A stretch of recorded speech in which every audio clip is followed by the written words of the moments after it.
Full day.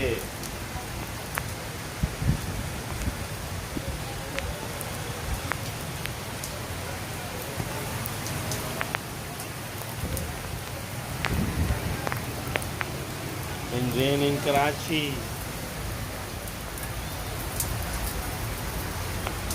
आप देख रहे हैं हमारे प्यारे शहर कराची में आज बारिश का समा, और ये देखिए कितनी खूबसूरत बारिश हो रही है।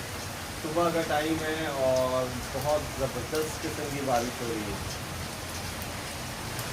ये देखिए बहुत इंजॉय कर रहे हैं आज हम, मज़ा आ रहा है। फातिमा भी बहुत इंजॉय कर रही है। सुबह सुबह बारिश हो गई। कैसा लग रहा था? मज़ा आ रहा है? नींद आ रही है। बट अगर सोए हाँ, तो मज़ा भी आ रहा है। बारिश का मज़ा नहीं आएगा। हाँ, पूरा दिन होती रहे फिर मजा आएगा आज। इंशाल्लाह। अब पता नहीं कैमरे में आ भी रही है रेन और की ये और तेज हो गई फातिमा, ये देखिए अब तो नहाना पड़ेगा। और तेज।